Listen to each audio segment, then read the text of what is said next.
Você foi vítima do abuso narcisista? Quer entender como o abuso afetou o seu cérebro? Quer entender como o abuso alterou os seus circuitos cerebrais? Então fica comigo até o final desse vídeo e você vai se surpreender com o que acontece no cérebro de uma pessoa que passou pelo relacionamento abusivo.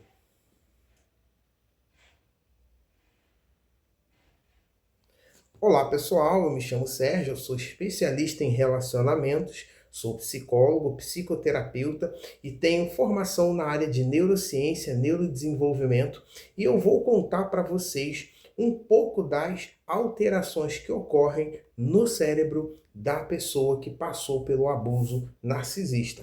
Além da questão da neurociência, existe uma área que nos ajuda a compreender melhor o abuso narcisista, que é a psicotraumatologia, ou seja, a psicologia do trauma. E a relação com o narcisista, ela é uma relação traumática. Isso explica por que tantas vítimas desenvolvem o chamado estresse pós-traumático, porque é uma experiência que traumatiza a vítima. E olhando desse ponto de vista, né, da neurociência, a gente vai ter uma alteração em todo o cérebro, na verdade, tá? Mas a gente verifica algumas questões que são centrais. Eu já estive gravando alguns conteúdos falando sobre isso, mas hoje eu vou fazer um apanhado mais geral sobre isso para você que ainda não assistiu, assista os outros vídeos dessa série. Mas a gente tem basicamente três estruturas que sofrem uma alteração mais contundente e que a gente visualiza de forma mais gritante o resultado disso, né? Essas áreas são o córtex pré-frontal, as amígdalas e o hipocampo. Essas são as três maiores e mais centrais alterações. As alterações das amígdalas, as amígdalas elas são estruturas, elas fazem parte de uma estrutura importante que é o nosso chamado sistema límbico, ou seja, o nosso cérebro emocional, digamos assim.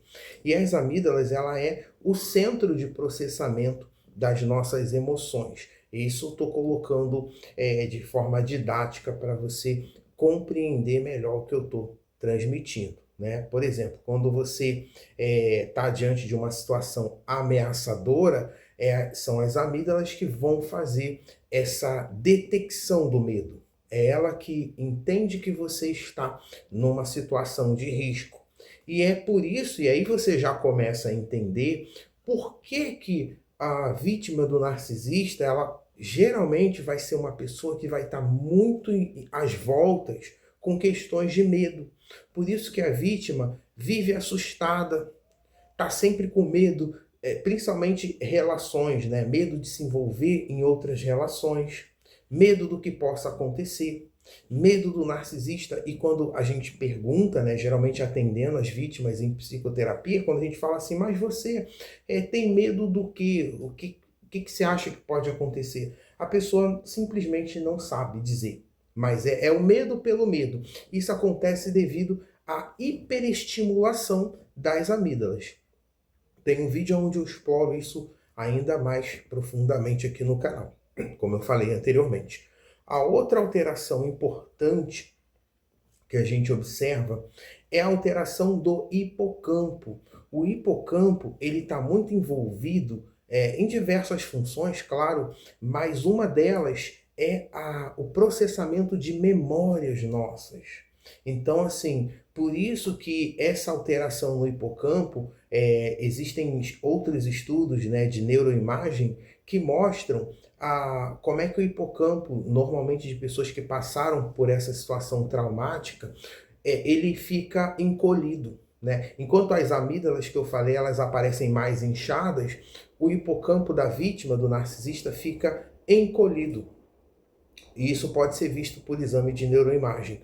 Só que é claro que na prática não se utiliza esse tipo de investigação, mas isso acontece de acordo com estudos que já demonstraram isso. Mas essa alteração, né, no hipocampo, a principal sinalização disso, que a gente vai observar na clínica, atendendo muitas vítimas do abuso, porque o meu foco de atuação é específico nisso, a gente observa, até pela fala dela, a gente começa a perceber alguns sinais que indicam alteração nas memórias, principalmente as memórias episódicas, que são aquelas memórias envolvidas em eventos, né? Quando a gente está contando sobre eventos da nossa vida, vivências que a gente teve, né? E como eu já falei também em vídeos anteriores, a memória traumática ela não é processada da mesma forma que as outras memórias.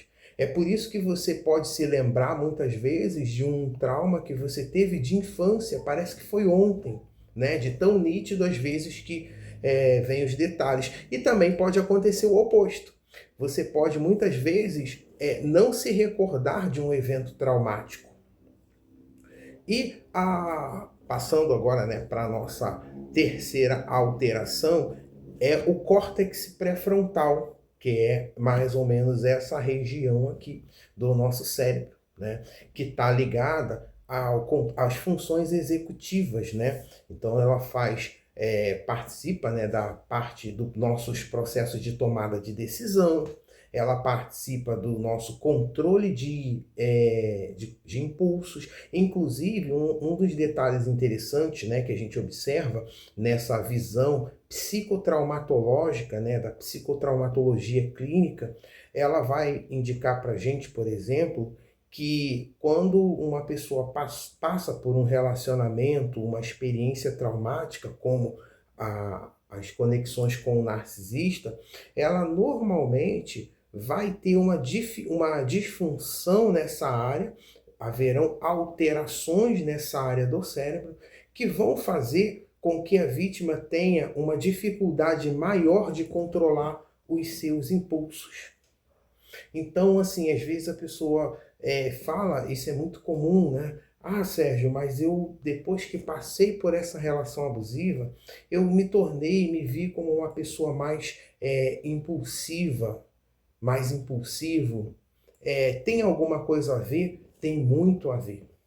Devido a essa alteração, inclusive quando eu estou conduzindo, né, processos de avaliação psicológica com vítimas, né, algumas questões que vai muito para o campo jurídico, às vezes essas relações são tão danosas que resvalam, né, para uma demanda, para um conflito no campo jurídico. E muitas vezes quando a gente está conduzindo, né, um processo de avaliação psicológica com essas vítimas, seja para emissão de um laudo, seja para dar subsídio, né, ao que vai se alegar ali. A gente tem, inclusive, o CID do abuso psicológico, né, que é o T74.3, né, como temos também o CID do transtorno de personalidade narcisista, né, que é o F60.8.